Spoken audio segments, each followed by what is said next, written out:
જય દ્વારકાધીશ. કૃષ્ણાય વાસુદેવાય હરયે પરમાત્મને પ્રણત ક્લેશનાશાય ગોવિંદાય નમો નમઃ.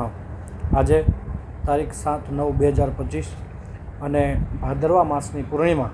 એટલે આપ સૌ જાણો છો કે આજે ચંદ્રગ્રહણ રહેલું છે અને ચંદ્રગ્રહણનો જે સમયકાળ જે છે એ ચંદ્રગ્રહણ પહેલાં એક સૂતક કાળ આવે છે. જે સૂતક કાળનો સમય જે રહેલો છે એ 12:57 ચંદ્રગ્રહણનો સૂતક કાળ શરૂ થઈ જશે અને ત્યારબાદ રાત્રિના 9:57 ચંદ્રગ્રહણ પ્રારંભ થશે.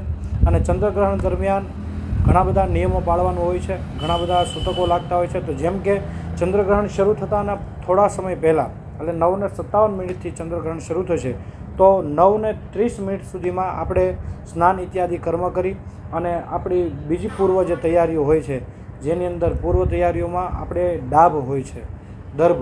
એ દર્ભને અલગ અલગ જગ્યાએ, એટલે જેમ કે આપણા પાણીના ગોળાની અંદર, આપણા ધાન્યની અંદર, અથવા તો બ્રાહ્મણ છે કોઈ પણ ધર્મવાળા શિખા રાખે છે તો શિખાની અંદર પણ દર્ભને બાંધવો જોઈએ.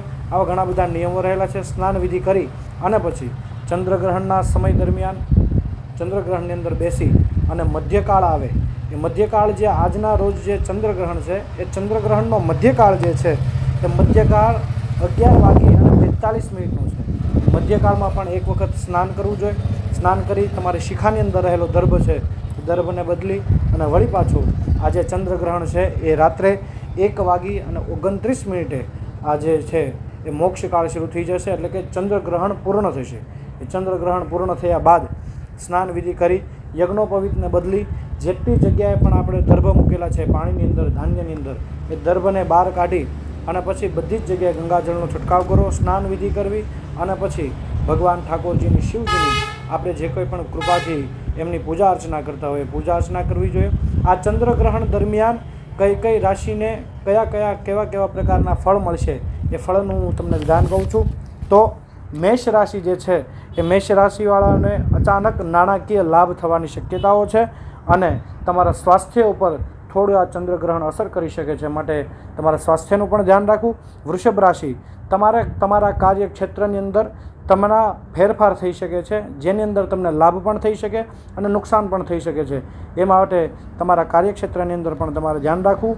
મિથુન રાશિની અંદર ધાર્મિક પ્રવૃત્તિઓની અંદર તમને રસ વધી શકે છે અને ધાર્મિક પ્રવૃત્તિઓની સાથે સાથે તમારે પોતાના જીવન દરમિયાન સાવધાની પણ વર્તવી જરૂરી છે, કારણ કે ધાર્મિક પ્રવૃત્તિઓની સાથે સાથે બીજા પણ અન્ય તમને સાવધાની રાખવી જરૂરી છે. ત્યારબાદ કર્ક રાશિ, જેની અંદર કર્ક રાશિમાં આ ચંદ્રગ્રહણની અસરથી તમારા પારિવારિક સંબંધોની અંદર તણાવ રહી શકે છે અને સાથે સાથે તમારા સ્વાસ્થ્યનું પણ તમારે ધ્યાન રાખવાનું રહેશે. તમારું સ્વાસ્થ્ય ઉપર પણ અસર કરી શકે છે.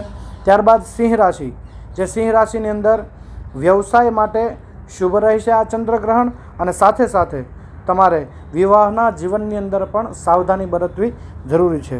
ત્યારબાદ કન્યા રાશિ, જે કન્યા રાશિની અંદર તમારા શત્રુઓથી તમને વિજય મળી શકે છે અને સાથે સાથે તમે કોઈ વિદ્યાર્થી છો, તમે કોઈ પણ ક્ષેત્રની અંદર નોકરી કરો છો તો એમાં પણ તમને શુભ ફળ આપવાવાળું થશે.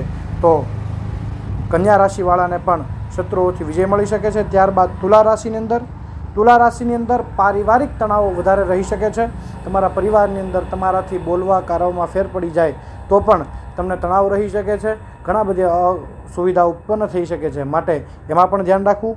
ત્યાર પછી વૃશ્ચિક રાશિ, એ વૃશ્ચિક રાશિની અંદર વાહન તથા મુસાફરી કરવાથી તમને લાભ થઈ શકે છે અને સાથે સાથે તમને નવી કોઈ પણ મિલકત લેવાની શક્યતાઓ પણ વધી શકે છે.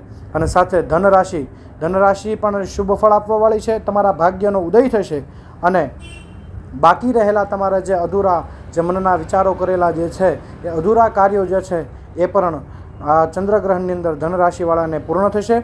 ત્યારબાદ મકર રાશિની અંદર પૈસા બાબતે, નાણાકીય બાબતે તમારે ખૂબ જ સાવધાની બરતવાની જરૂરી છે અને તમારા પોતાના જીવન ઉપર સંયમ રાખવાની જરૂરિયાત રહેશે. ત્યારબાદ કુંભ રાશિની અંદર વ્યક્તિત્વ અને તમારા પોતાના માનસિક સંતુલન ઉપર આ ચંદ્રગ્રહણ અસર કરી શકે છે અને આ દરમિયાન તમારે ખૂબ સાવધાની બરતવાની રહેશે, કારણ કે ચંદ્રગ્રહણ દરમિયાન તમારાથી એક પણ નાની ભૂલ થશે તો તમારા પોતાના વ્યક્તિત્વ અને તમારા માનસિક સંતુલન ઉપર અસર કરી શકે છે. અને મીન રાશિ જેની અંદર નાણાકીય બાબતે તમારે ખૂબ ધ્યાન રાખવાનું છે અને તમારા જીવન જરૂરિયાતની અંદર જે કાંઈ પણ ખર્ચા છે એ ખર્ચાની અંદર પણ ખૂબ ધ્યાન રાખવાનું છે. અને આ બધા 12 રાશિઓના ફળ હતા. અને ચંદ્રગ્રહણ દરમિયાન 9:57 લઈ અને 1:29 સુધી રાત્રિના સુધી એ સમય દરમિયાન તમારે બીજું કોઈ પણ કાર્ય નથી કરવાનું, ભોજન પણ પ્રાપ્ત નથી કરવાનું, સાથે સાથે પાણી પણ નથી પીવાનું. હા, જો તમારું જીવન જે છે એની અંદર કોઈ પણ પ્રકારના બીમારી હોય તો તમે જળનું પાન કરી શકો છો. એની અંદર તુલસી પત્ર નાખી અને એ જળનું પાન કરવું, અથવા તો કોઈ પણ પ્રકારનો ફલાહાર કરવો. જો તમે તમારા જીવનની અંદર તબિયત તમારી ખરાબ રહેતી હોય તો, અને બાળક છે, બાલ્યાવસ્થા છે, તો એ પણ જલ અને ફળનું પાન કરી શકે છે. અને આ ચંદ્રગ્રહણ દરમિયાન માત્ર ને માત્ર ભગવાનનું ભજન, સ્મરણ અને કીર્તન કરવું જોઈએ, બીજું કોઈ પણ કાર્ય ન કરવું.